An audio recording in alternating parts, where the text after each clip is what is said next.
Welcome back ناظرین، مجھے ٹیلی line پہ جوائن کیا ہے سابقہ ایم این اے ہیں ضلع ہمیں صاحبہ، تحریک انصاف سے ان کا تعلق ہے۔ میں آپ کو ویلکم کرتا ہوں اپنے شو میں۔ بہت شکریہ۔ آج ملک کے اندر جو کرائسس ہے، آئینی سیاسی کرائسس ہے، اس کے ذمہ دار تحریک انصاف ہیں، خان صاحب ہیں۔ ملک کے اندر جو انہوں نے کرائسس پیدا کیا، پنجاب کے اندر اپنے ہی ڈپٹی اسپیکر کے خلاف آپ نے تحریک عدم اعتماد جمع کرائی ہے، کیا کہیں گے؟ میں نہیں سمجھتی کہ اس کرائسس کے ذمہ دار جو ہیں وہ عمران خان ہیں۔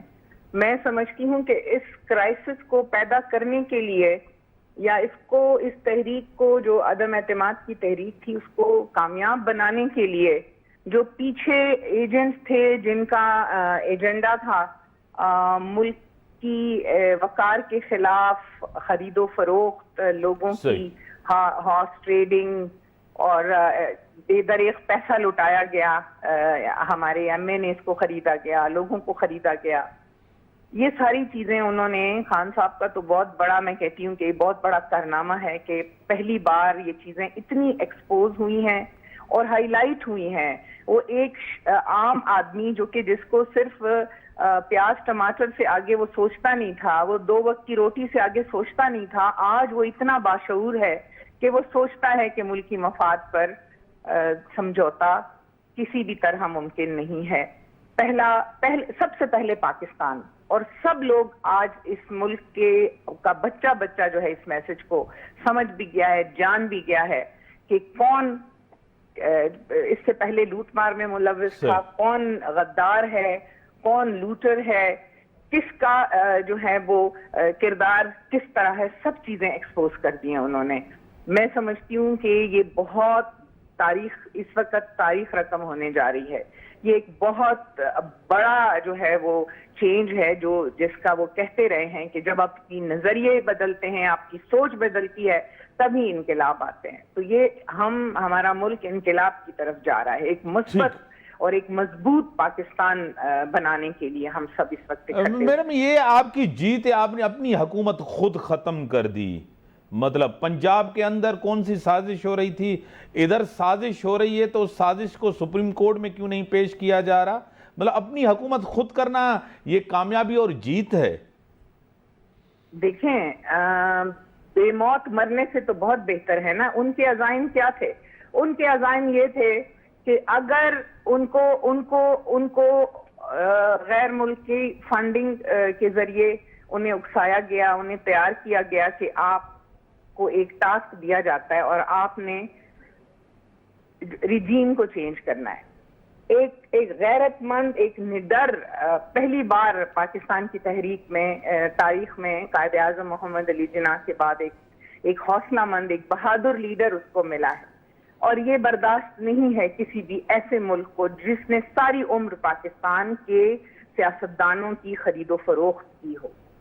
اب پہلی بار اس کو ایک غیرت مند حکمران ملا ہے اور اب وہ خوفزدہ ہیں کہ وہ ان کے لیے کٹ پتلی نہیں بنتا، وہ ان کے اشارت پہ نہیں چلتا۔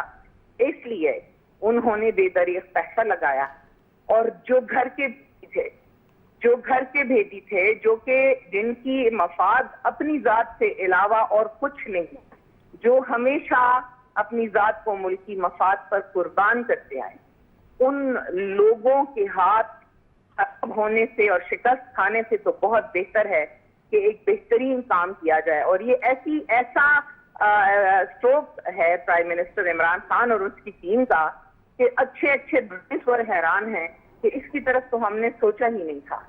تو یہ بہت بڑی کامیابی ہے، یہ بہت بڑی اچیومنٹ ہے، اور میرا خیال ہے پہلی بار دنیا نے دیکھا کہ ایک حکومت جو کسی اور کے ہاتھ جانے والی تھی، وہ حکومت سے باہر ہو کر جشن منا رہی ہے، سیلیبریٹ کر رہی ہے، کیونکہ صاف کلیئر میسج چلا گیا ہے تمام ملکوں کے اندر، دنیا بھر کے اندر، کہ ہم بکاؤ مال نہیں ہیں۔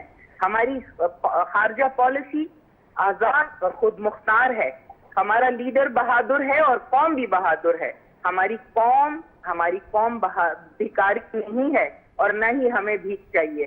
ہاں، اصولوں پر مبنی دیرپا دوستی کی طرف ہم ہاتھ ضرور بڑھائیں گے، مگر آپ ٹیلی فون لائن پہ رہیں، خرید نہیں رہیں گے، ٹیلی فون لائن پہ رہیں۔ شاہ صاحب، میڈم کہہ رہی ہیں کہ ایک بہادر لیڈر ہے اس نے ایک بہادری کا مظاہرہ کیا ہے اپنی حکومت ختم کر کے. آپ کیا کہیں گے؟ سر دیکھیں، انہوں نے ایک بات کی کہ انہوں نے ایک تاریخ رقم کر دی ہے. تاریخ تو انہوں نے بالکل رقم کی ہے، لیکن غداری کر کے رقم کی ہے. آپ دیکھیں، قانون کہیں پہ بھی اجازت نہیں دیتا، کانسٹیٹیوشن کہیں پہ بھی اجازت نہیں دیتا کہ اس کو توڑا جائے. اب یہ جو انہوں نے قدم اٹھایا ہے، یہ خود پھنس گئے. انہوں نے غداری خود کی ہے.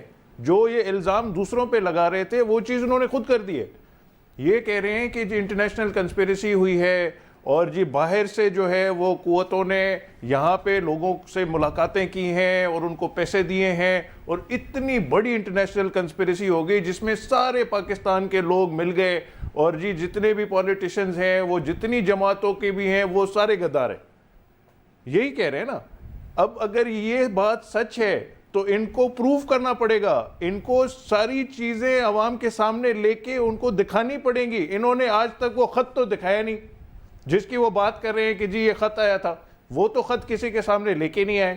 ابھی یہ بات کر رہے ہیں کہ جی سارے جتنے بھی لوگ ہیں وہ سارے غدار ہیں. اب یہ جب فیصلہ ہوگا تو یہ آپ دیکھیں گے کہ جو ان کے خلاف فیصلہ ہوگا وہ فیصلہ عوام بھی کرے گی، اور یہ ہمیں امید ہے کہ یہ فیصلہ سپریم کورٹ بھی کرے گی. اور یہ جب فیصلہ آئے گا تو یہ ان کا آخری دن ہوگا. یہ انہوں نے سیاسی خود ہی اپنی موت کر دی ہے. اور یہ آئندہ انتخابات میں آپ دیکھیں گے جو بھی 90 ڈیز کے اندر ہوتے ہیں، کل انتخابات ہوتے ہیں، جب بھی انتخابات ہوتے ہیں، تو ان کو عوام اب سمجھ گئی ہے اور بری طرح سے ان کو شکست دے گی. اور انشاءاللہ تعالی آئندہ ہمارے پاس کوئی ایسا حکمران نہیں آئے گا جو کہ یہ سمجھے کہ یہ آئین ایک کاغذ کا ٹکڑا ہے اور وہ جو جس طرح چاہیں اس کے ساتھ وہ کر سکتے ہیں. اب ان سے آپ پوچھیں نا کہ یہ کیا یہ قانونی عمل تھا جو انہوں نے کیا ہے؟ ابھی تک جو الزامات انہوں نے لگائے ہیں، اس کی نیشنل سیکیورٹی کمیٹی کی میٹنگ ہوئی، اس میں انہوں نے کہا کہ کوئی ثبوت نہیں ملا. اس طرح کی سازش، انٹرنیشنل سازش کا کوئی بھی ثبوت نہیں ملا. یونائٹڈ اسٹیٹس کا جس کے لیے انہوں نے کہا تھا، انہوں نے کہا کہ اسی طرح کی کوئی بات ہی نہیں. انہوں نے بھی ڈینائی کر دیا. یہاں سے ہماری نیشنل سیکیورٹی کمیٹی کے اجلاس میں بھی ڈینائی کر دیا. ابھی تک کوئی ثبوت اس کا نہیں ملا. یہ جو تحریک چل رہی تھی، یہ آپ کو پتہ ہے کتنے عرصے سے چل رہی تھی. اس میں اپوزیشن کی جماعتیں جو پی ڈی ایم کا جب سے فارمیشن ہوئی تھی تب سے وہ اپوزیشن جماعتیں ایک ساتھ ہیں. تو اتنی بڑی اگر کوئی سازش ہو رہی تھی تو کیا ہمارے اداروں کو کچھ پتہ نہیں تھا؟ کیا ہمارے ملک کے اندر ادارے بھی، انٹیلیجنس بھی ہے، دوسرے ادارے بھی ہیں، کیا کسی کو پتہ ہی نہیں تھا کہ اتنی بڑی کنسپیریسی ملک کے خلاف ہو رہی ہے؟ تو یہ ان کو کلیئر کرنا پڑے گا. اور یہ میں سمجھتا ہوں کہ جو لوگ کسی بھی جو ان کا سیاسی فیوچر نہیں ہے، جو کسی پارٹی میں نہیں جا سکتے، جو آگے کچھ نہیں دیکھ رہے، وہی صرف عمران خان کے ساتھ ابھی کھڑے. اور ابھی آپ دیکھیں گے انشاءاللہ تعالی جب بھی الیکشن ہوئے، جو بھی ہوا، کورٹ کا فیصلہ آئے گا تو پھر دیکھیں گے. دیکھیں میڈم، ایک تو آئین کو توڑا گیا ہے. کافی باہر کے جریدے ہیں، باہر کی ہیومن رائٹس واچ ہے، انہوں نے بھی یہی کہا آئینی بغاوت اس کو قرار دیا ہے. رائٹرز نے بھی یہی کہا ہے کہ کوئی ثبوت نہیں ملا اس کانسپیریسی کا. جتنے بھی ادارے تھے پاکستان، انہوں نے اس کی تحقیقات کی ہے. عامر لیاقت بھی آپ کے خلاف بول رہے ہیں، ڈپٹی اسپیکر بھی آپ کے خلاف، علیم خان بھی آپ کے خلاف، جہانگیر ترین بھی. یہ سب سازش کا حصہ ہیں. یہ سب وہ لوگ ہیں جن کے کہنا چاہیے کہ جنہوں نے اپنے مفادات کے لیے پرائم منسٹر عمران خان کو بہت حد تک بلیک میل کرنے کی کوشش کی تھی اور مسلسل کرتے آئے ہیں. مگر پرائم منسٹر نے ثابت کر دیا حکومت جاتی ہے تو جائے، لیکن وہ اپنے اصولوں سے انحراف نہیں کریں گے، اور انہوں نے ثابت کر دکھایا.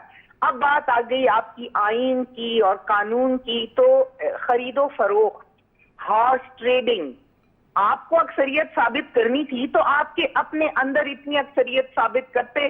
آپ کو حکومت کے لوگوں کو بھاری معاوضے میں خرید و فروخت کر کے آپ کس آئین کی اور کس قانون کے تحفظ کی بات کرتے ہیں؟ پہلے تو آپ یہ ثابت کریں نا، کیا جو اقدام انہوں نے کیا غیر ملکی آقاؤں کی اشارے کے اوپر، کیا وہ قانون اس کی اجازت دیتا ہے آپ کو؟